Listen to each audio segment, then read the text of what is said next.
Webinar is now live. We are live. Ooh, we're live. Okay, We're letting people in. right here, right here. Here they come. This is a good one.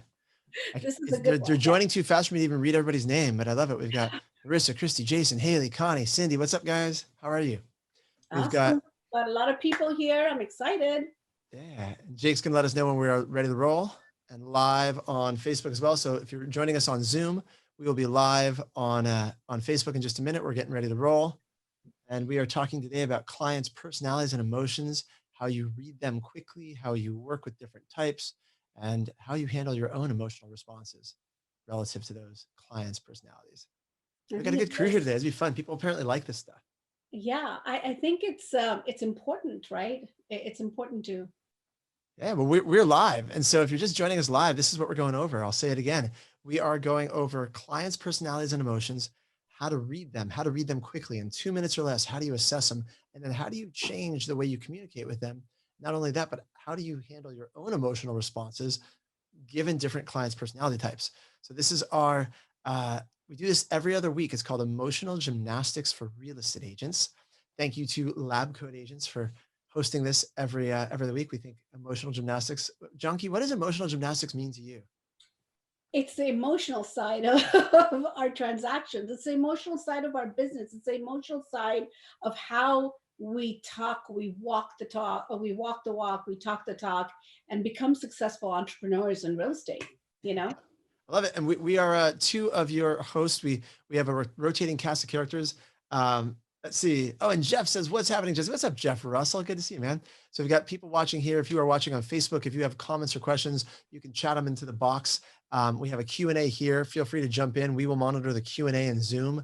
If you're on the Facebook side, Jake, if somebody keeps an eye on that, lets us know if there's any questions. But it's going to be myself. I'm Jesse Zagorsky, and we have Janki Patel. We are both agents that have run, I'd say, medium-sized teams at this point, large teams, whatever size you call them, for many, many years, and have worked with lots of clients. And we're going to start with a few different questions. The first one I'm going to ask to Janki is, how do you read a person's personality from spending just like 2 minutes with them? How do you read a person's personality?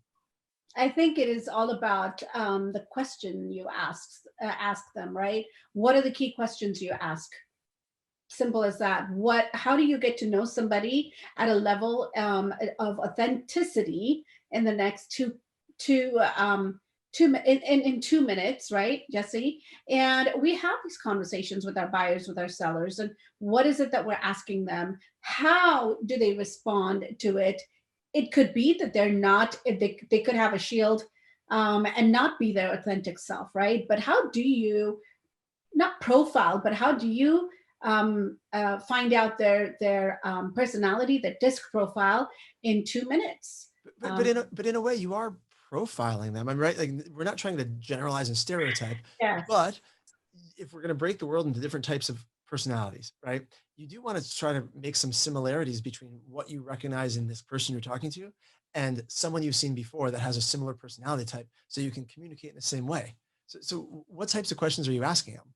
So I ask them what kind of work, where do they work? So here's how I start off, and basically I just say, hey, I just want to basically know a few questions I'm going to ask you, and I just want to basically know, what is it that you're looking for? Where is it that you're looking to buy? And are you looking for something close to your work? And by the way, just for my own, out of curiosity, I just want to know, where do you work, or where does your wife work, right? And if they say, well, we work at Google. All right, great. And what do you do for a living? Or you can ask, what do you do for a living? Because I want to make sure, how do you take it into your flow of questions to not offend them or, digging, you're becoming too curious, would be to say, I just want to make sure that if you're looking for a property close to your home, close to your work, I want to make sure that I can accommodate and send those listings to you, or I can accommodate you. So do you feel, I think it's very conversational, Jesse. Do you feel like it's an offensive question to ask where they work? I feel like it's a pretty easy thing to ask people, no?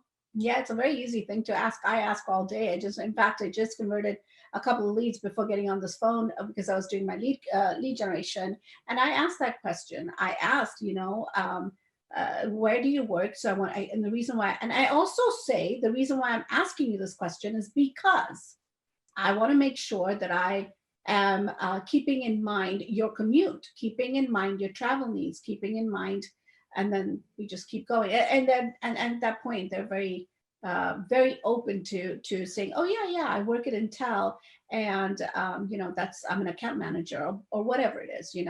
And so You what, get to know, and when you get to know their job position, it doesn't always mean that is the profile that is the disc profile. You can only say that, okay, in their professional world, they are a C, they're analytical. 99% of the people that I work with are that are all engineers, right? So I know their disc profile. They're more of a DC or a CD. They might have an I in them somewhere, somehow. They've also got a little S. Every one of us has this DISC. Every one of us. Everybody has the whole DISC. yeah, But some people lead with a certain certain category, I guess. yeah. And if anybody watching doesn't have, a pretty thorough knowledge of DISC, let us know. We can go back and kind of recap some of the basics. I'm assuming a lot of people watching this, I recognize some of the names, have studied the DISC. It's one of the many personality assessments that are out there, Right. DISC, but I'll keep an eye on the Q&A box in case people want us to break that down. But other than work, what other sort of questions are you asking people? What do they like to do for fun? Do they spend a lot of time in the backyard? Do they want a great room? Do they want to put a ping pong table there? Or what is the reason why they want certain things in their home? And what are you looking for when you ask those questions? Like, let's say someone says they want a big family room. They have a lot of, and with COVID now, people are not having a lot of parties, but if they make a reference to, like, they like to have a lot of parties over. What are you looking for when you're asking those sort of questions? When I'm asking them those questions, I think it is more asking them what do they do in their free time, because then I get to know their hobbies. And if someone just likes to sit there and watch TV all weekend long, just on Netflix binge watch sometimes, or sometimes they like to go back horse riding. What am I trying to find out is, do they have an eye in them, or do they like to host parties? Are they social? And that's how I know that they've got that eye in them, right? And when she says I, by the way, what we're talking about is like an interpersonal, right? So you're looking for, are they social people? Do they like to be surrounded by a lot of strangers or a small circle of close friends? These are things that fit into the ways you're going to communicate with them as you're going through this, right? This is someone just asked in the chat box. Leticia asked, what are you looking for? That's what I want to dive into, is once you ask the question, what are the clues that you're looking for, right? So you're looking for, do they like to have people around them? Do they like to be by themselves? Do they have a strong aesthetic sense to them? Right? Are Right, they drawn more to the aesthetics, or they draw more to functional things? right. It's going to change how you communicate in other ways during the transaction. Exactly. And I think it's very important to ask these key questions, because you get to know them better. And then in return, you get to cater them according to their personalities, right? Our business is all about catering to our clients' needs and wants, demands, whether they're a seller. How do you know if a seller is very analytical? How do you know a seller is like, yeah, yeah, I really don't care what you do with the home, just get me the best price, bottom line. That's a D. You will get to know a person just by talking to them. Are they looking for historicals in the area? Are they looking for inventory data? Are they looking for statistics? Obviously that's a C, right? So when asking the right questions, you get to know them, and you get to know their personality, Jesse. That's What, how I. what what does it tell you if someone cuts you off? You ever talk to a client who interrupts you a lot and cuts you off? What does that tell you? That is like D. They want to talk. They want to be acknowledged. They want to be they want to give you their feedback. They want to know. And most of us are drivers. Most of us are, the C's will be very quiet. They'll analyze the data. They'll analyze how you're talking. They'll look at, trust me, my husband is one. Trust me. So they're very. But you said most of us are drivers. I don't think most of us are drivers. I think in real estate you have a lot of high I's, the interpersonal, and the True. S's. I think it's a smaller group that's actually the driver. You're Like, right. You're right. I meant to say a lot of us are I's and S's. right. Yeah. So how do you make it win-win to serve clients at the highest level? Like, once you've identified and you start to figure out, okay, I know a little bit how to read them just based on the questions I'm asking them and the things they're answering and the types of questions they're asking me. Then what do you do? How do you make this win-win with them?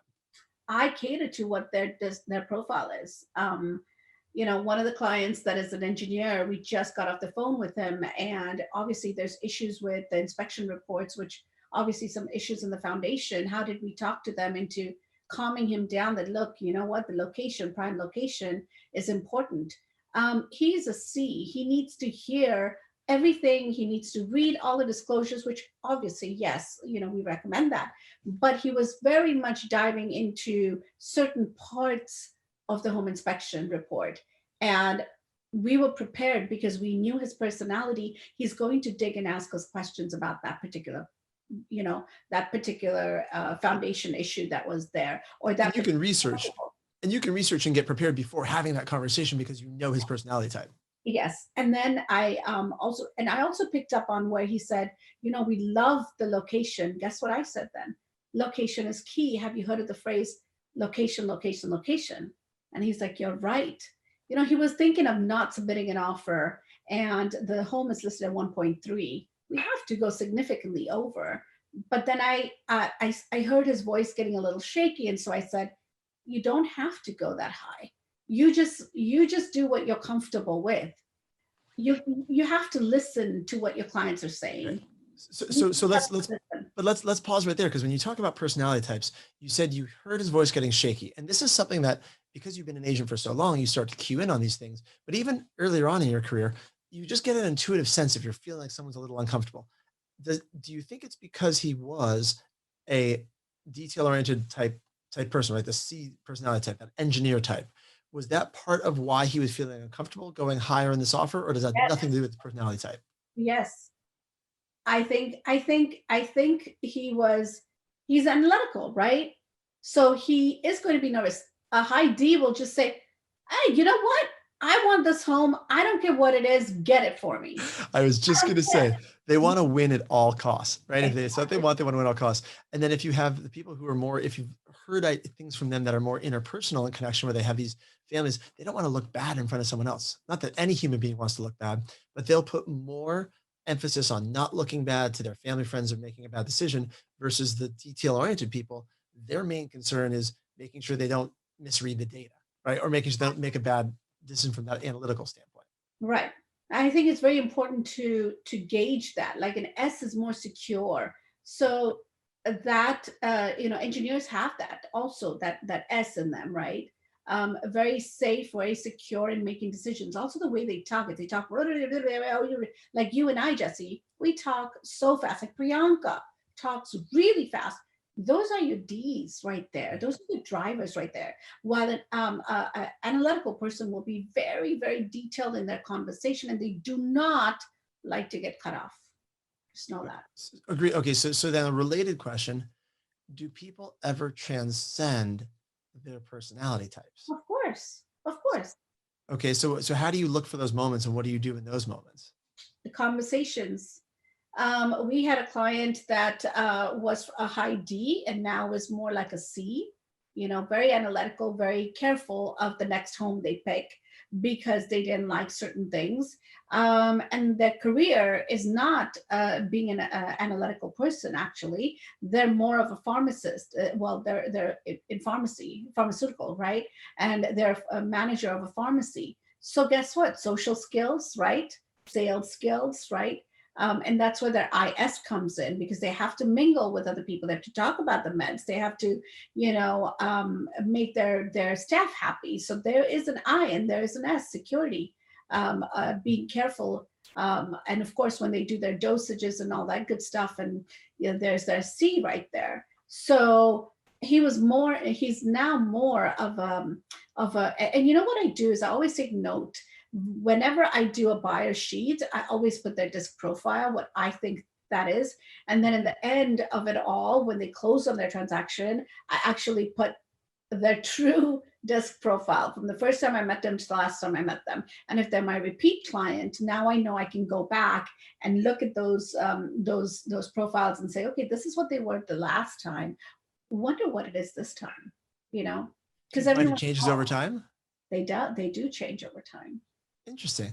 And what cues you in that it's changed over time? Like just the things they're saying, the way they communicate? conversations, the questions, if I ask them one question again, how are they responding to me? Are they really slow and detailed in their answer, like I'm talking right now? Or are they like, listen, you know what? I don't have the time. I need you to get this done now. Look at my tonality, look at my Right. answers, right? And that's how I know. Interesting. And do you ever choose, clients you want to work with, or are you ever picky about the clients you want to work with? I do have the option to do that now. Yeah. And how about when you were a new realtor? Like when you were a new realtor, did you pick and choose or no? I couldn't because again, it's feast or famine in our business, right? So I got to make sure that my family was taken care of, right? At that time, I was the only one working, so I didn't pick and choose. I actually had to learn the hard way that I don't have a choice. Well, that's right. So we normally have a co-host on with us guys named Priyanka. If you guys Yes, know her, she might be joining us sometime here. But we were having this really fun discussion offline, and I wish she was here right now because she was very, very passionate about the fact that you should be very critical of who you choose as your clients right from oh the get-go, right? yes, And, and it's and it's always worked out for her in her career, which is interesting because I've been more like you, Janki. I've always worked with whoever comes my way. I will be a chameleon. I will make it work with anyone. I'm yes. gonna go, I'm gonna go do what I need to do. But it does put you in situations that are sometimes uncomfortable. You're like, oh man, like isn't really exact the right client to work with, but I'm gonna make it work. And you don't end up doing a lot of other deals with that person. Whereas Right. Priyanka, she does repeat deals over and over with the same clients. Yeah, and I admire Priyanka so much because her personality is definitely a high D, just like both of us. But she had an opportunity, and she actually not even an opportunity. She from the very get-go chose her clients. I mean, how many clients did she fire? Oh my goodness, See, I don't want to work with you, but you and I, we don't have that. We didn't have that choice, right? I mean, just to know that it's amazing how she does it. I'm curious. Type in the box, guys, if you're in the chat or on Facebook. I'm curious if you've ever fired a client. I want to know who, if anyone's watching us has fired a client. I think in my 16 years, I might have fired one client. Priyanka was like, I refer this person out and that person out. Oh She my, doesn't call it firing. She just says, she just goes and says that they're not going to work the way she likes to work. They're not going to fit personality wise, and she'd rather refer them to a different agent. right. And I think she has her criterias of who she wants to work with. You know, we see a lot of people saying in the chat that they have fired Yep. people. That is awesome. And I have too, but not as many as I have recently, you know, and not many Why are you firing more clients recently? because a lot of people ask for commission rebates, and that is not me. That's not how I work. Got it. That's, something that has been set as a precedency, not a precedency, but it's been set in our real estate community by realtors that are discounted realtors, and you and I, Jesse, are not, right? And for me to really make, like my past client asked me for a rebate, and I explained to him why I'm not going to give him a rebate back. And guess what? We closed on 4 transactions just in the past 5 months Awesome. because he respected the fact that, gosh, you do a lot of work. Sorry about that. You do a Whereas, lot a lot of work, and this is not the time for me to really um, ask for commission rebates. So it's a conversation, right? yeah, yeah, and we had just, and you're spot on. Sue just typed in the box that in the chat box she said it's because Priyanka knows she will not show up for how her client needs her, and you're totally spot on. That is exactly it. She is, if you know Priyanka, I mean, she is very straight to the point, very doesn't pull her punches. She's gonna tell you exactly how she feels. If that's not going to work for her client, she knows right off the bat, and she's going to the people that want that in a realtor, they love her. The people that don't, and she'd much rather refer those out right off the bat. Exactly. And you know what, Letitia, thank you for that comment that you said. I like that you touched on the rebate and discounting. I think it is so important that we don't talk about it. And I don't know why we shy away from this topic, Jesse. And I think we should have a webinar just on this, because either we teach other realtors that this is not the right thing to do, or we talk about why is it not the right thing to do, and why is it important not to give away your money, and what are the benefits when they are hiring you. Wouldn't you agree? What is the value we're bringing to our clients, right? And why Why would you say that you don't want to work with a discounted broker, and why is it that you say that you want to work with a Ritz-Carlton kind of service realtor, right? I think it's very important for us to actually do something, Jess, about this, talk about this. Oh, we can schedule time. We can chat about it anytime. You know me, I love it. So let's in terms of do different personality styles have different underlying emotions, right? And we can tie this back into commission rebates and discounts again, because I think it'll probably pop back up. But do you find that different personality styles have different underlying emotions? Like, for example, are engineers more prone to anxiety? It's a gross generalization, but Right. can we make a statement like that? What do you think? Um, can you make that kind of a statement? I think all of us have anxiety. Even our high Ds have anxiety, and we're all over the place. Like, okay, we know the problem. Let's get to the conclusion now, or let's get to the solution. While the C will say, well, let me see why this was a problem. Let me analyze what. I'm like, I don't care. I don't care. It's a problem. Let's solve it. No, no, no. Why did it happen? And why do we have? How can we make and ensure that it will not happen again? Let's dive into that. I'm like, no, I don't want to dive into that. I want to solve the problem and move on. But Those I think conversations in our house, in my home, every single day, right. you know. And I think that was actually the kind of the point there, is that every personality type is going to actually have the same underlying emotions. They're just going to manifest differently, right? Exactly. Everyone's got anxiety. Yeah. People who are excited, like, right, you have a high D is going to show up different than someone who is more of an outgoing interpersonal person. What that excitement's going to show up as versus someone who's an engineer. I don't know if you guys have ever had clients that you can't tell they're excited. Like, I'm a pretty excitable person. I talk Yeah. fast. You have clients that are actually truly happy and you can't tell. I They're have to so say, even keel. yeah, and I have to say, Jesse, those are your C's. If they will not show emotions, there is no emotion. If you talk to a C, like we have couples where the wife is more of she say stay at home mom, and she'll be totally excited and emotional about the kitchen, about the great room, living room, and all that good stuff. And the husband's like, uh-huh, okay, yeah, talk to me about numbers. Talk to me about return of investment. That's exactly the kind of catering you want to do. And when you do that, you win them and their friends and their family members too. Yeah, 100%. And those of you, by the way, if you haven't taken your DISC personality test yourself lately, go take one and see, especially if you've taken it a while back, see if it's changed over time.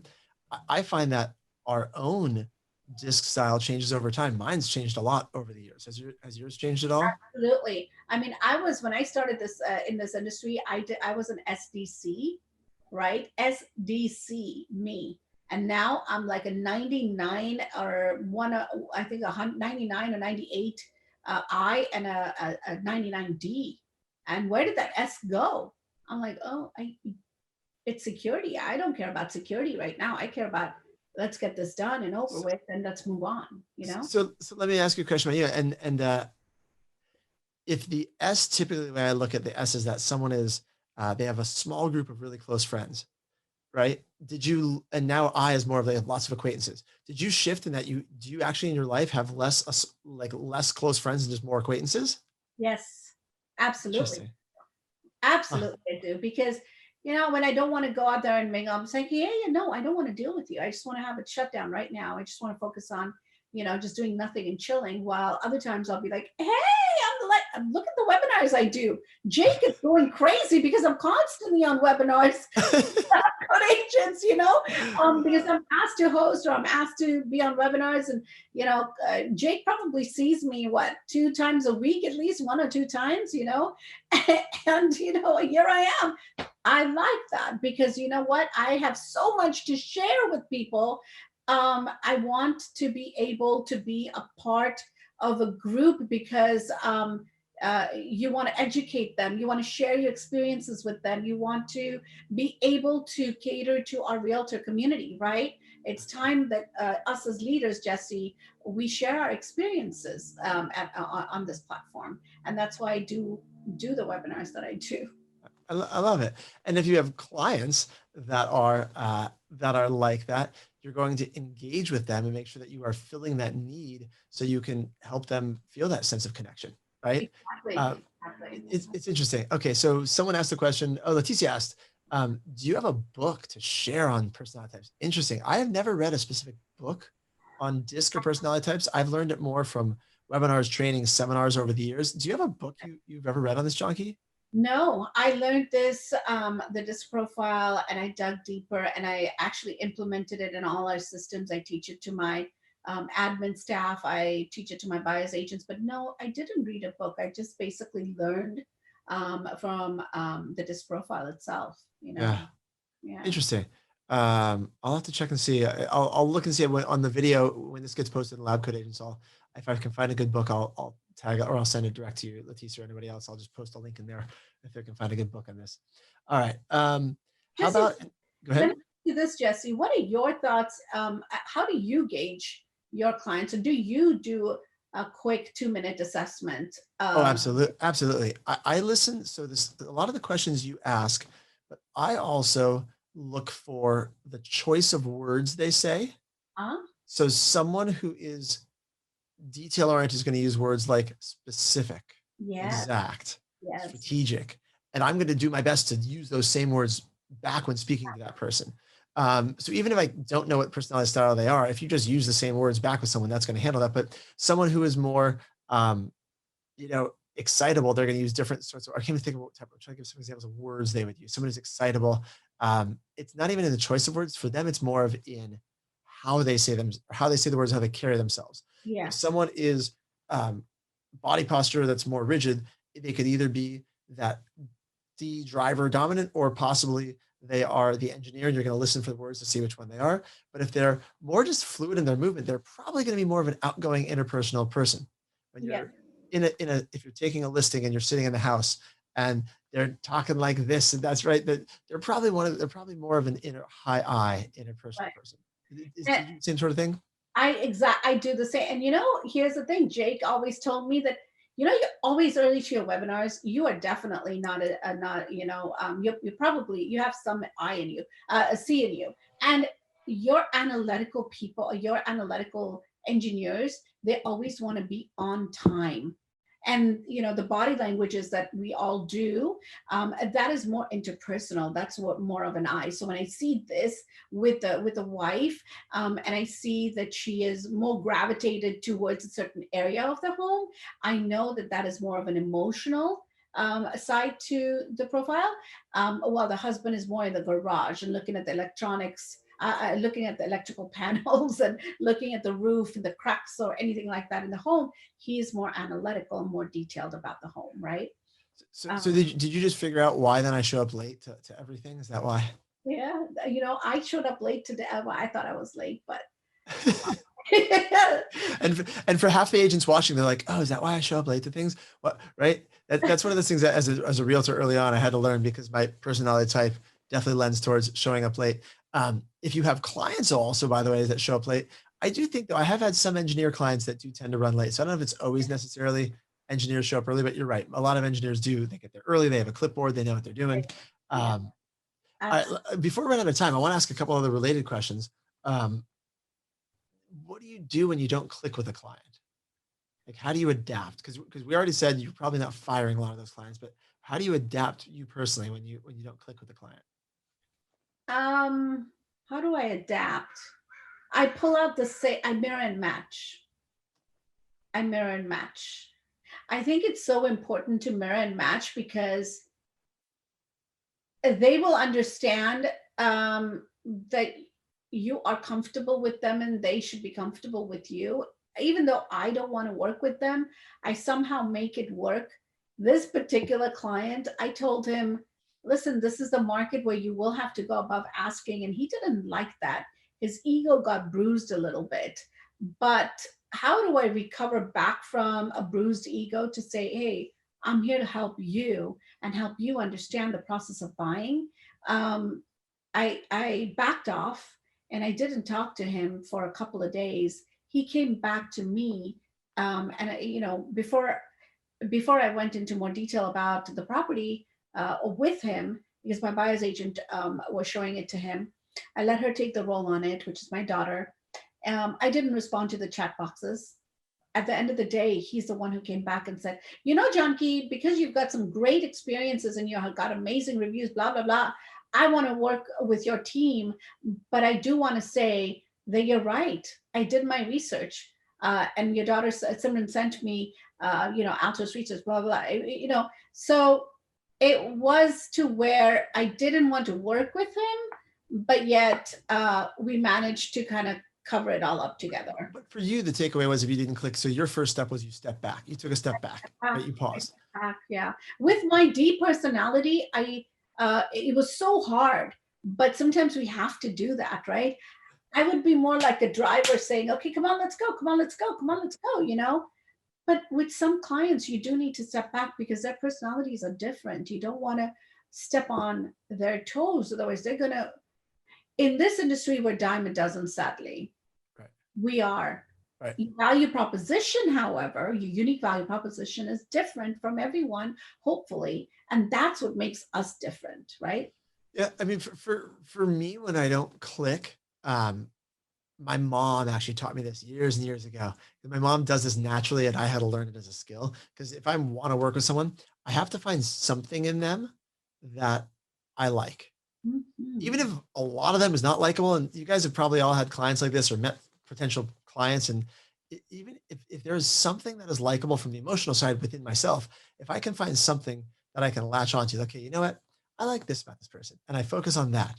It allows me to ignore some of the stuff that I don't like as much, or that's harder to deal with, because I'm not like, I don't have a short fuse. We're going to talk about clients in a minute with short fuse. If you've ever dealt with that, there really are some good skills you need for that. But I don't have a short fuse. But if you've got clients with that, it doesn't mean they're bad people. Maybe they're going under stress of something else in their world, and it just is coming out in this real estate transaction. Do you ever do that? Do you ever focus on what you like about them? I do focus on what I like about them, but more than anything, I want to make sure that I'm catering to them in a way that it is a win-win for them. Okay, tell me more about that.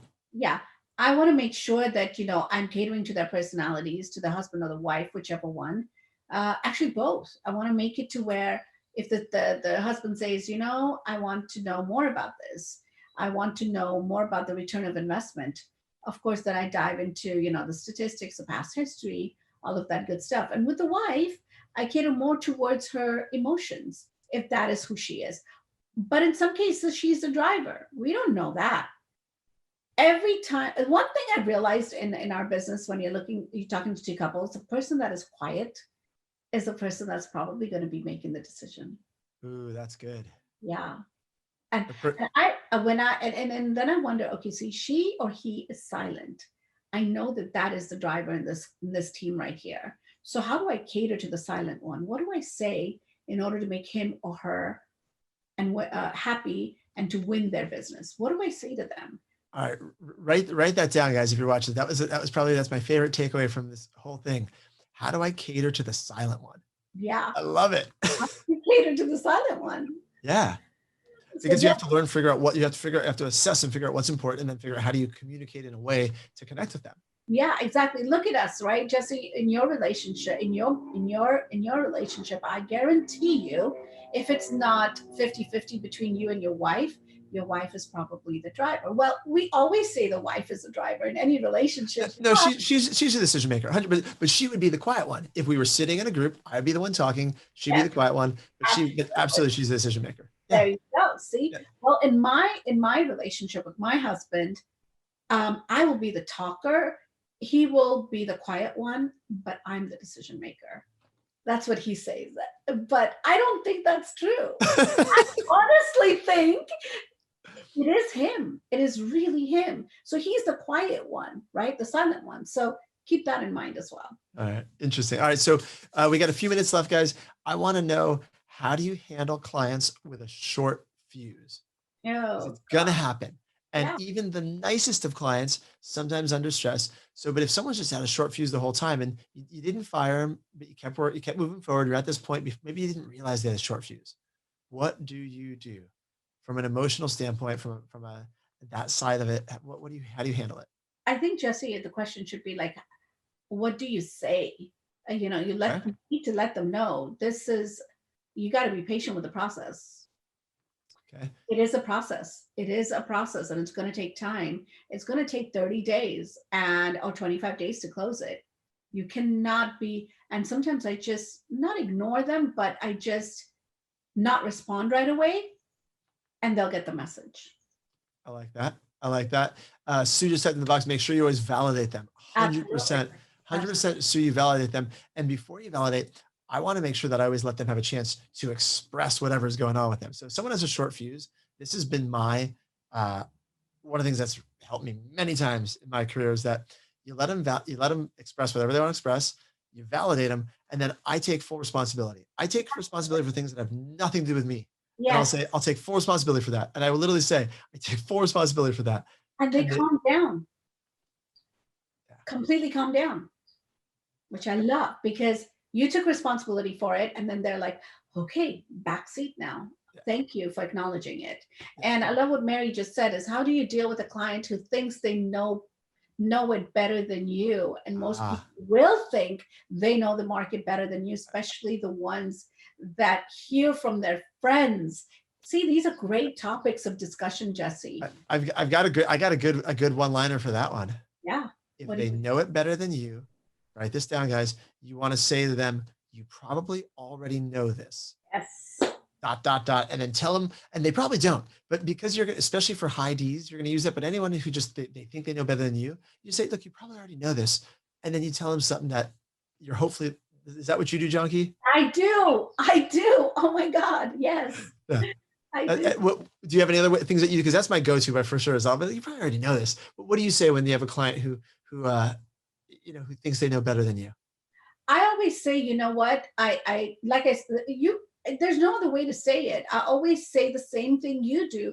You probably know this, but I want to just say it to you. And I'm sure you've heard it from friends that have purchased homes before, that it is a great market to buy a home in. Why? Let me tell you why. Or a great time to sell because of the low inventory. And I'm sure that's why you're calling me, because you probably already know this. And you don't have to say those words. I do say those words, so does Janki, but that's the only way to deal with people who think they know better than you, is to use their own knowledge and to pump up their ego and make them feel really good.